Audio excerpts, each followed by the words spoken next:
నమో వెంకటేశాయ. అందరికీ నమస్కారము. ముందుగా మన ఛానల్ సభ్యులందరికీ వరమహాలక్ష్మి వ్రతం పండుగ శుభాకాంక్షల్ని తెలియజేసుకుంటూ, శ్రీ వరమహాలక్ష్మీదేవి యొక్క అనుగ్రహం చేత మన ఛానల్ సభ్యులందరూ ఆయురారోగ్యాలతో, అష్టైశ్వర్యాలతో, సకల సంపదలతో జీవితాంతం సంతోషంగా ఉండాలని, వరమహాలక్ష్మీదేవి యొక్క సంపూర్ణమైన అనుగ్రహం మన ఛానల్ సభ్యులందరికీ కలగాలని ముందుగా జగన్మాతకు మనస్ఫూర్తిగా ఒక నమస్కారం చేసుకుంటూ ఇక వీడియోలోకి వెళ్ళిపోదాం. ఈరోజు మనం అందరము కూడా శ్రీ వరమహాలక్ష్మీదేవి యొక్క వ్రత కథను విని తీరాలి. ఈ వ్రత కథను ఎవరైతే ఈరోజు శ్రద్ధగా విని అమ్మవారికి నమస్కారం చేసుకుంటారో వారికి శ్రీ మహాలక్ష్మీదేవి యొక్క పరిపూర్ణమైన అనుగ్రహం కలుగుతుంది. నేను వ్రత కథను చదివి వినిపిస్తాను, శ్రద్ధగా మీరు వినండి. పూర్వము సనకాది మహర్షులను ఉద్దేశించి సూత మహర్షి ఇట్లు చెబుతున్నాడు: ఓ మునులారా, స్త్రీలకు సౌభాగ్యదాయమైన వ్రతము ఒక దానిని శివుడు పార్వతీదేవికి తెలియజెప్పెను. లోక కళ్యాణార్థము దానిని మీకు వివరముగా వివరిస్తాను, శ్రద్ధగా వినండి. కైలాసములో పరమేశ్వరుడు ఒకనాడు తన భస్మసింహాసనముపై కూర్చుని ఉండగా ఇంద్రాది దేవతలు, దిక్పాలకులు, సప్తమహర్షులు ఆ పరమేశ్వరుణ్ణి స్తోత్రములతో స్తుతిస్తూ ఉన్నారు, కీర్తిస్తూ ఉన్నారు. ఆ మహత్తర ఆనంద సమయంలో పార్వతీదేవి పరమేశ్వరుణ్ణి ఉద్దేశించి, నాథ, స్త్రీలు సర్వ సౌఖ్యములను, సకల సంపదలను పొంది పుత్రపౌత్రాభివృద్ధిగా తరించుటకు తగిన వ్రతము ఏదైనా ఉంటే సెలవివ్వండి అని అడుగగా, త్రినేత్రుడు మిక్కిలి ఆనంద పరవశుడై, దేవి, నీవు కోరిన విధముగా స్త్రీలను ఉద్దేశించి వ్రతం ఒకటి ఉన్నది. ఆ వ్రతమే వరమహాలక్ష్మి వ్రతము. దాని విధి విధానములు వివరిస్తాను, శ్రద్ధగా వినుము. శ్రావణ మాసములో పౌర్ణమి రోజుకు ముందు వచ్చు శుక్రవారం నాడు ఈ వ్రతమును చేయవలెను అని పరమేశ్వరుడు పార్వతీదేవికి చెప్పెను. పార్వతీదేవి, ఓ దేవా, ఈ వరలక్ష్మి వ్రతమునకు అధిదేవత ఎవరు? ఈ వ్రతము ఎవరు పూర్వము చేసిరి? ఈ వ్రతము ఎలా చేయాలి? విధి విధానములు తెలియజెప్పమని పార్వతీదేవి అడిగింది. అప్పుడు పరమేశ్వరుడు చెబుతున్నాడు: ఓ కాత్యాయని, ఓ పార్వతి, ఈ వరలక్ష్మి వ్రతము వివరంగా చెబుతాను, భక్తి శ్రద్ధలతో విను. పూర్వకాలంలో మగధ దేశంలో కుండినము అనబడు పట్టణం ఒకటి ఉండేది. ఆ పట్టణము బంగారు కుడ్యములతో రమణీయముగా ఉండేది. ఆ పట్టణములో చారుమతి అనబడు ఒక బ్రాహ్మణ స్త్రీ ఉండేది. ఆమె మిగుల సుగుణవతి, వినయ విధేయతలు కలిగినటువంటి భక్తి గౌరవములు గల యోగ్యురాలు. ప్రతిరోజు ప్రాతకాలమందే నిద్రలేచి భర్త పాదాలను నమస్కరించుకొని, ప్రాతకాలంలోనే కాలకృత్యములు తీర్చుకొని, గృహమును శుభ్రముగా చేసి, నిత్య దీపారాధన చేస్తూ, భగవంతుణ్ణి ప్రతినిత్యము మనసులో స్మరిస్తూ మితభాషి అయి ఉండేది. వరలక్ష్మి వ్రతానికి అధిదేవత అయిన వరమహాలక్ష్మీదేవి ఒకనాటి రాత్రి సమయమున చారుమతికి కలలో సాక్షాత్కరించి, ఓ చారుమతి, నీ యందు అనుగ్రహము కలిగినది. శ్రావణ మాసములో పౌర్ణమికి ముందు వచ్చి శుక్రవారము నన్ను పూజింపము.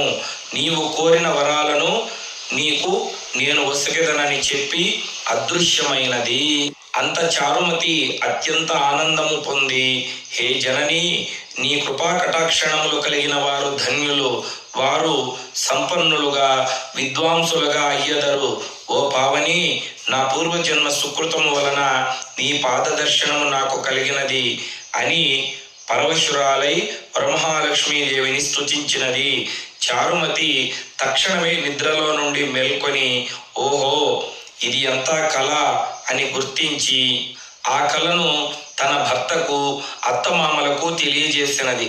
వారు కూడా మిక్కిలి ఆనంద పరవశులై, చారుమతి, నీవు వరమహాలక్ష్మి వ్రతము చేసుకో అని చెప్పారు.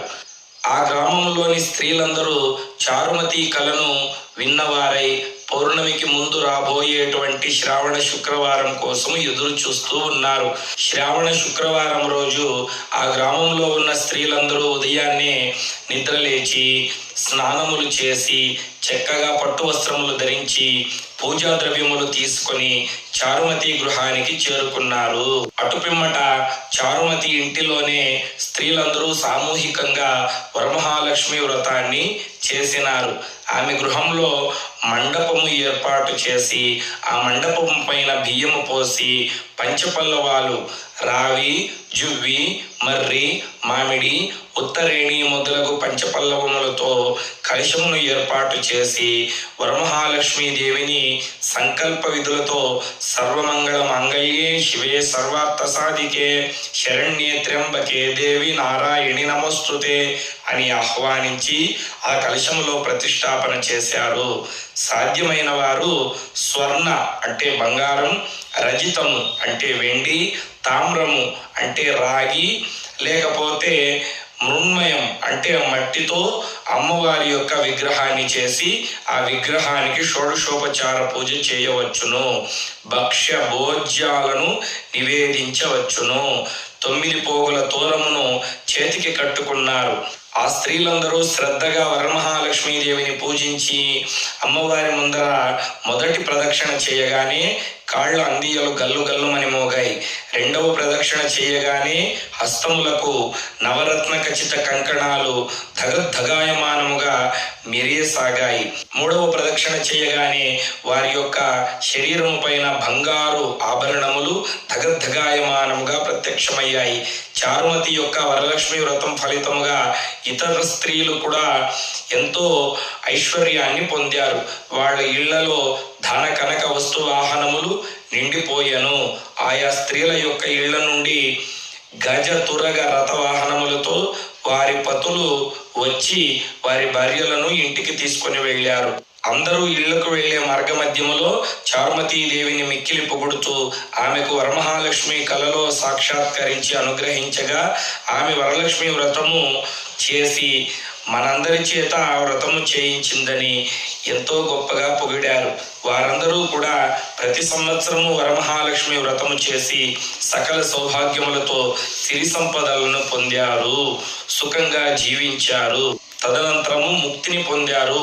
మునులారా, మహర్షులారా, శివుడు పార్వతీదేవికి ఉపదేశించిన వరలక్ష్మి వ్రతాన్ని మీకు వివరించాను అని సూత మహర్షి ఈ కథను విన్నా, ఈ వ్రతము చేసిన, ఈ వ్రత కథను విని అక్షతలు శిరము పైన చెల్లుకున్న వారికి సిరి సంపదలు కలుగుతాయి, ఆయురారోగ్యాలు ఐశ్వర్యాలు లభిస్తాయి, వరమహాలక్ష్మీదేవి యొక్క సంపూర్ణమైన అనుగ్రహం కలుగుతుంది.